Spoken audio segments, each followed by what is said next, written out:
ஜப்பானில் சனிக்கிழமையன்று ஏற்பட்ட நிலநடுக்கம் ரிக்டர் அளவுகோலில் 5.4 பதிவானது.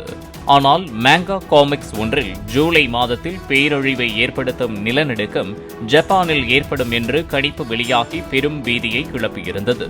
இதுகுறித்து விளக்கமளித்த ஜப்பான் அதிகாரிகள், நிலநடுக்கத்தை அறிவியலால் முன்கூட்டியே கணிக்க முடியாது என்றும் எப்போதும் தயார் நிலையில் இருப்பதுதான் ஒரே வழி என்றும் தெரிவித்துள்ளனர்.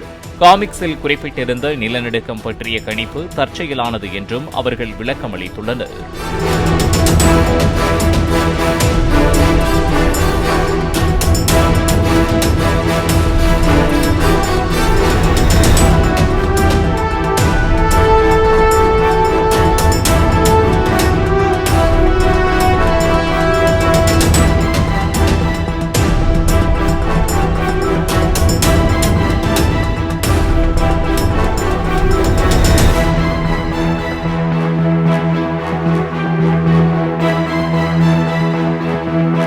பிளே ஸ்டோர் மற்றும் ஆப் ஸ்டோரில் இருந்து பாலிமர் செயலியை QR கோடு மூலம் பதிவிறக்கம் செய்யுங்கள்.